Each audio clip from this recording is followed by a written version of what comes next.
Hai para pejuang UTBK 2020, selamat datang kembali di channel Panji Faisal Muhammad.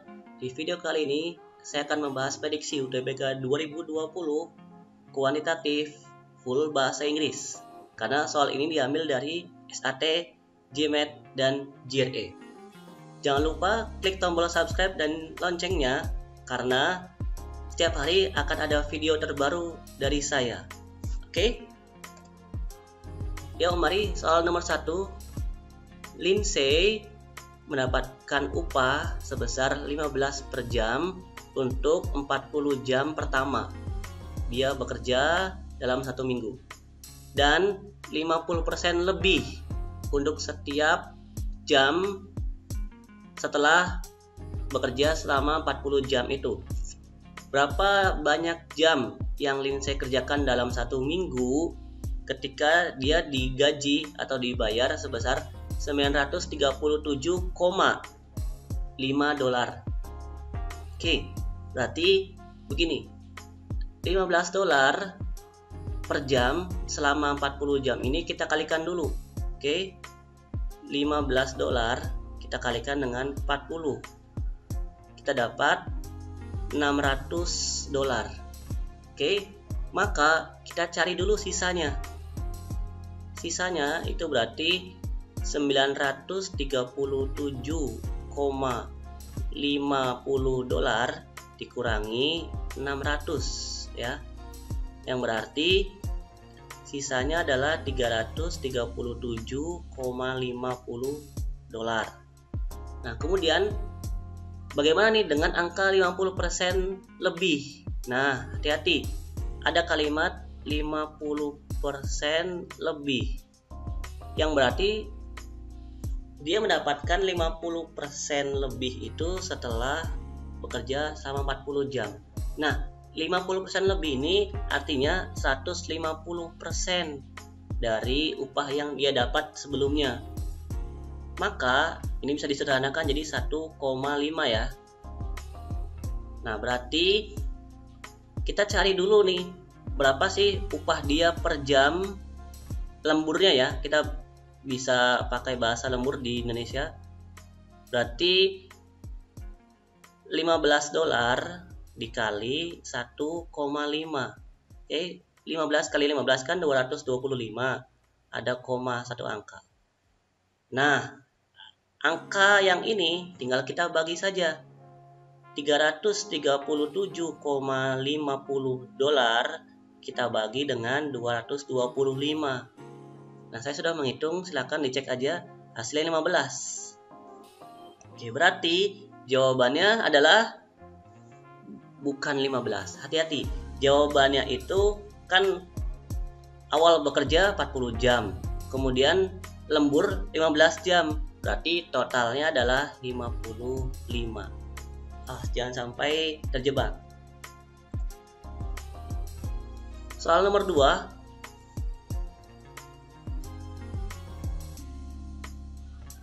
Teater memberikan harga 5 dolar untuk anak-anak dan 7 dolar untuk dewasa.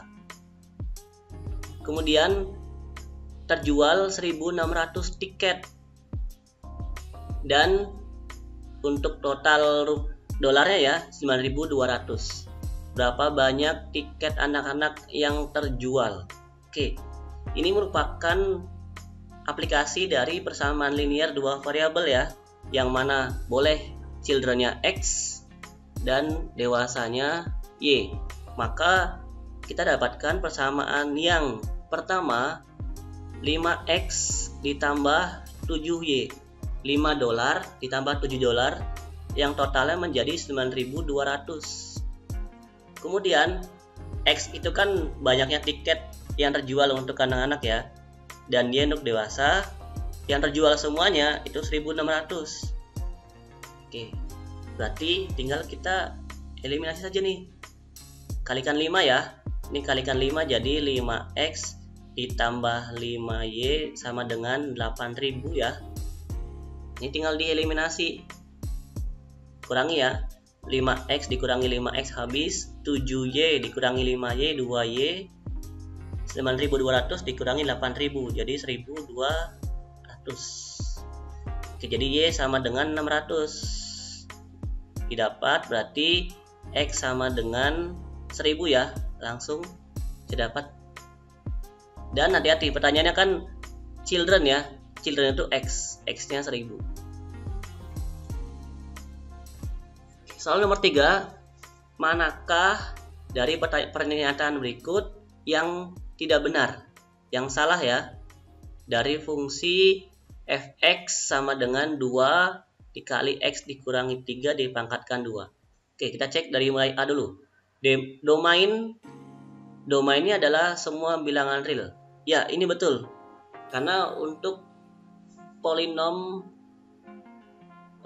aljabar biasa ya, bukan pecahan, bukan akar, itu domainnya boleh bebas berapapun. Semua bilangan real, mau negatif, mau positif, mau 0, mau pecahan, mau akar, boleh. Tidak ada batasan. Oke. Range hasilnya adalah semua bilangan real yang lebih besar dari atau sama dengan 0. Oke, kita lihat posisinya. Fx sama dengan 2 x dikurangi 3 pangkat 2. Nah, si 2 ini kan bilangan positif ya. Kemudian ada suatu bilangan yang dipangkatkan 2. Berarti ini pun akan jaminan semuanya positif. Positif dikali positif, hasilnya pasti positif. Kemudian bagaimana supaya dapat equal 0 ini? Kita bisa substitusikan x sama dengan 3 ya. Berarti kan 2, 3 dikurangi 3 kan 0. Pangkat 2 nih, hasilnya 0. Berarti jawaban yang B itu benar. Grafik fungsi tersebut akan menyentuh atau bersinggungan dengan sumbu X ketika X sama dengan min 3. Nah, ingat, kalau grafik itu akan menyentuh sumbu X, berarti kita substitusi Y-nya sama dengan 0. Oke, kita hitung ya. Berarti 0 sama dengan 2 X dikurangi 3 pangkat 2. Yang ini berarti didapat cuma satu ya jawabannya. X sama dengan 3 doang yang tadi kita hitung, ya kan? Karena hanya ada pengurangan di sini dan hanya bisa diisi oleh X sama dengan 3, tidak ada yang lain, ya kan? Berarti ini jelas nih, X sama dengan min 3 itu salah. Ini jawabannya. Oke, kita bahas lagi nih. Grafik fungsi tidak akan menuju ke bawah dari sumbu X. Oke, kalau kita telaah ya,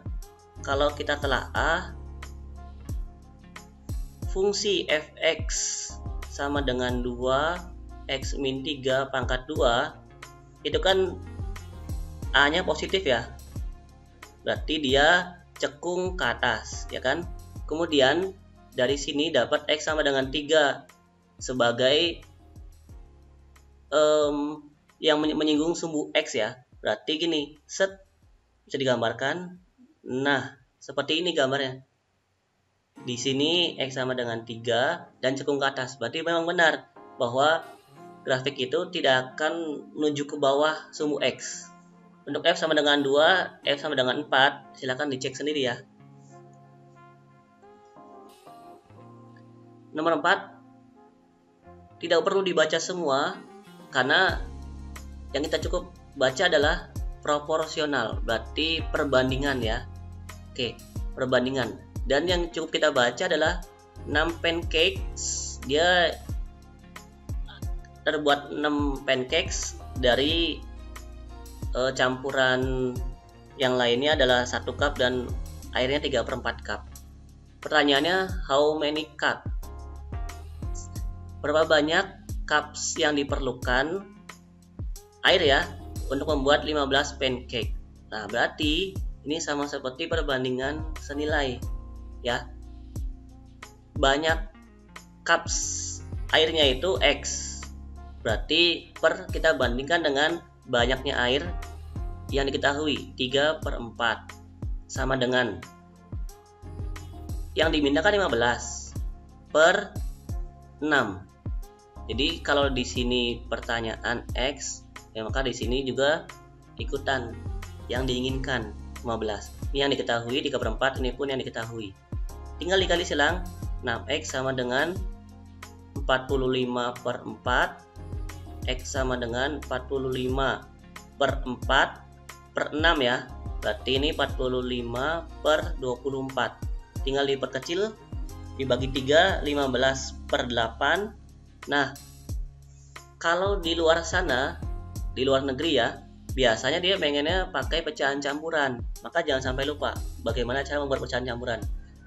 15 dibagi 8, yang mendekati adalah 1 ya. Kemudian 15 dikurangi 8, 7 kan? Berarti di atasnya sisanya 7/8. Cara menghitungnya 8 kali 1, hasilnya berapa? Kemudian ditambahkan dengan 7. Oke. Jadi jawabannya E.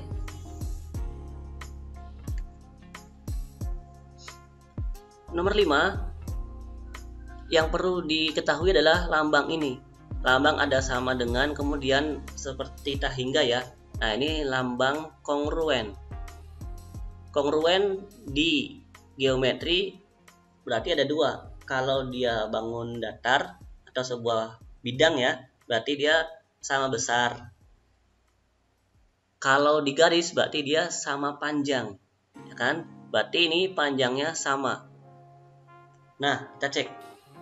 AB sama dengan setengah AC. AB sama dengan setengah AC, betul ya? Kalau satu betul, maka yang dua pun betul. Kenapa? B itu titik tengah dari AC. Jelas ya? Kalau 1 dan 2 betul, berarti ya sudah ada pilihan lain, E. Nah, tinggal kita cek aja. Setengah AB. Setengah AB itu kan berarti ada di sini ya. Setengah AB sama dengan BC. Oh, jelas salah ini kan? Oke, kita lanjutkan ke soal nomor 6. Dari gambar di bawah ini ada lambang A, kemudian garis tegak 2B. Ini artinya sejajar ya. A sejajar dengan B. Berapakah nilai Z? Nah, ketika dia sejajar berarti berlaku sifat-sifat yang lain ya, seperti sehadap, kemudian dalam berseberangan, luar berseberangan, dalam sepihak sama luar sepihak. Nah, dari gambar kita akan dapatkan secara langsung bahwa X-nya itu sama dengan 60. Ini dalam sepihak. Dalam sepihak berkata bahwa dua sudut dijumlahkan hasilnya 180. Maka X-nya harus 60. Kemudian lihat gambar yang saya tebalkan ini. Nah, ini garis yang ini ya. Nah, lihat. Garis yang saya tebalkan ini sangat jelas bahwa X dan Z itu bertolak belakang. Ketika dua sudut bertolak belakang, berarti besarnya akan sama ya. Kan X-nya 60, berarti Z-nya pun 60. Oke, jawabannya B. Soal nomor 7. Nah, ini kalau di Indonesia kan biasanya dibuat agak susah ya, tapi ini merupakan soal yang mudah, tinggal kita bagaimana bisa membaca grafik yang ada. Oke, pertama-tama kita cari dulu nilai F2. Di sini ada F2 nih, tidak perlu baca semuanya, langsung saja F2. Berarti lihat dari gambar, F2 itu kan berarti X-nya sama dengan 2 ya. Ini F2, yang berarti X-nya sama dengan 2, Y-nya berapa? Lihat di gambar. X-nya 2 di sini ya. Nah, emang ini gambarnya agak nggak pas, cuman nggak apa-apa. Ini kan berarti dapat 2,1234 min 4 ya. Oke, berarti FA sama dengan min F2. Ini kan 4 ya, sorry min 4. Berarti FA-nya itu sama dengan 4. Nah, sekarang dibalik untuk FA ini. Y-nya sama dengan 4. Maka X-nya sama dengan A. Nah, si A-nya ini berapa? Lihat di grafik mana yang Y-nya 4. Ini kan 0, 1, 2, 3, 4. Jadi di sini ya jatuhnya. Nah, tidak ada angka yang lain, tinggal dikira-kira saja. Oh, berarti di sini jatuh di mana nih? Tarik ke bawah. Di sini 1, maka ini yang ada yang lain setengahnya ya. berarti ini setengah koma 4, yang berarti A nya adalah setengah.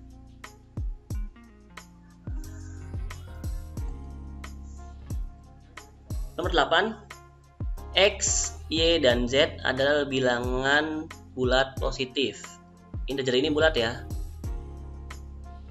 Manakah dari pernyataan di bawah ini yang mungkin untuk X tambah Y tambah Z menjadi bilangan ganjil? Ingat, odd ini ganjil, harus tahu ya, ini sering keluar kalau genapnya adalah even. Oke, kita cek dari poin 3 dulu, yang paling mudah. Kenapa? Karena 3 bilangannya semuanya ganjil, berarti boleh dikatakan ganjil ya. 3 tambah 3 tambah 3, hasilnya 9 ya. 9 ini ganjil, berarti pernyataan yang ketiga betul. Kemudian dua bilangan ganjil, boleh dibilang 3 tambah 3 ya. Yang ini masih Z-nya masih belum diketahui. Kalau Z-nya 1 atau ganjil ya, maka hasilnya 7 ya. Ini betul. Tapi kalau Z-nya genap, 3 tambah 3 6, 6 tambah 2 8 ya. Maka ini salah, masih belum pasti benar. Berarti yang kedua salah. Kalau lihat dari PG, tidak ada kemungkinan yang lain jawabannya, tinggal yang C. Karena 3 udah betul dan ya 1 pun harus betul. Maka kita cek ya. Coba nih, 1 bilangan ganjil. Oke. Andaikan yang ganjil cuma X doang nih, ya kan? Nah, bagaimana kalau XY-nya nih? Boleh kita combine 1 3, semuanya ganjil ya. Ini kan 4 tambah 3 7, betul. Kalau semuanya genap, 2 tambah 2 4, 4 tambah 3 juga 7. Oke, berarti benar juga ya. Dijamin bahwa yang pernyataan 1 betul. Tepat jawabannya C. Oke, soal nomor 9. Nah, ini barangkali yang belum pernah melihat grafik scatter ya. Tidak perlu dibaca semua, langsung saja kita cek di grafiknya. Grafik scatter itu bisa ditarik sebuah garis lurus dari mulai dari sini ya sampai yang bisa mewakili semuanya di tengah-tengah. Nah, kurang lebih seperti ini. Jadi mau titiknya dimanapun itu terwakili di tengah-tengah. Jadi ibaratnya si garis ini merupakan titik tengahnya. Nah, ingat, berarti karena garis, lihat garis yang menuju ke arah kanan ini ya, yang menuju ke arah kanan ini berarti dia punya ciri. Apa cirinya? Gradien positif. Gradien positif kita lihat dari koefisien si X itu. Jelas yang E dan B salah karena ada tanda negatif, ya kan? Jelas salah. Nah, kemudian sama seperti ngecek garis biasa, tinggal kita cek nih bilangan ini. Berarti ini kan X-nya sama dengan 0 ya, bisa dikatakan Y-nya sama dengan 60-an berapa gitu ya, kita nggak tahu. Kita cek aja, masukkan X sama dengan 0 di sini. X sama dengan 0, hasilnya 24, ya kan? Salah, jelas. Di sini X sama dengan 0, hasilnya 68, mungkin betul. Dicek dulu yang D, X sama dengan 0, hasilnya 24 juga, berarti salah. Tidak ada pilihan yang lain, yang mungkin adalah jawaban C. Oke, soal yang terakhir nomor 10. Berapakah luas? Area itu luas ya. Gambar di bawah ini jika panjang dari setiap sisi dari heksagon yang regular tuh yang umum berarti ya. Berarti dia tuh heksagon yang memang semua sisinya sama panjang. Dan ini pun jelas ada for congruent. Berarti memang semua heksagonnya sama besar dan heksagon yang umum yang sisinya, semua sisinya sama panjang, yaitu 10. Oke. Sebenarnya ada banyak rumus luas itu, terutama untuk heksagon ya, bisa dicari di internet. ada rumus luas khususnya, tapi saya tidak akan pakai itu karena kalau memakai rumus heksagon ya, nanti nih ada dua kerugian. Yang pertama, kamu hanya menghafal rumus heksagon, nanti ketika soal UTBK aslinya tidak ada heksagon, maka kamu ya kurang sia-sia lah ya menghafal satu rumus tapi tidak terpakai. Justru yang saya inginkan adalah satu rumus untuk semua, ya kan? Kemudian kalaupun kamu maksa pakai rumus heksagon, lihat nih, luas segitiga yang ini akan sulit dicari. Nah, itu dia dua kerugiannya. Rumus yang saya pakai adalah rumus luas. Oke, ingat, heksagon itu, saya bongkar dulu ya. Heksagon itu terbuat dari 6 buah segitiga sama sisi, ya kan? Nah, artinya luas heksagon ini, satu luas heksagon kita bisa mencarinya dengan cara 6 kali luas segitiga sama sisi. Yang mana kalau segitiga ya, kita ada rumus setengah alas kali tinggi, atau satu lagi jangan lupakan setengah AB sin C. Nah, yang saya pakai adalah rumus trigonometri karena memang lebih mudah jatuhnya. Oke, kita lihat ya. Heksagon ini ya kan segitiga sama sisi kan. Nah, didapat ini kan sebuah lingkaran ya. Lingkaran. Kemudian ada 6 sudut yang sama. Berarti masing-masingnya 60 derajat. Ya kan? Pasti ini kan sama sisi, berarti ini sama semua ya. Ini 10, ini 10, ini 10. Nah, berarti untuk satu segitiga sama sisi, ya kan, luasnya adalah setengah, A-nya 10 ya, semuanya 10, kemudian sin C, sin sudutnya 60 derajat. Tinggal kita hitung, berarti 100 bagi 2, 50, sin 60 derajat itu setengah akar 3 ya. Berarti 25 akar 3 untuk satu segitiga. Lalu bagaimana untuk satu heksagon? Ya kan? Satu heksagon ada 6 segitiga. Berarti tinggal dikali 6 aja ini. Tinggal dikali 6 jadi 150 akar 3. Karena ada 4 heksagon, berarti kita kalikan 4 kan? Maka luasnya 4 dikali 150 akar 3. Hasilnya 600 akar 3. Oke, belum selesai, disimpan dulu. Segitiga yang kecil ini kan ada 4, berarti kita cari dulu satu luasnya, lalu kalikan 4. Oke, lihat ini pun sama nih, lingkaran, ya kan? Satu lingkaran sudutnya 360. Ada 3 sudut yang sama, berarti satu sudutnya 120. Ini kan 10 kan? Ini 10, ini 10. Bisa pakai rumus trigonometri lagi. Berarti luas untuk satu segitiga itu adalah setengah, A-nya 10, B-nya 10, sin 120.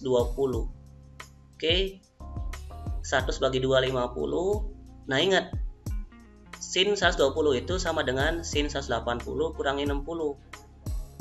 Yang mana berarti karena dia di kuadran 2, maka hasilnya positif, sin 60. Berarti sama ya kayak tadi, hasilnya 25 akar 3. Ini untuk satu segitiga, ada 4 kan, berarti tinggal dikali 4. Berarti hasilnya 25 kali 4, 100 akar 3 ya. Nah, ya sudah, tinggal kita jumlahkan 100 akar 3 tambah 600 akar 3. Hasilnya 700. Nah, ini saya lebih suka menghafal satu rumus untuk semuanya.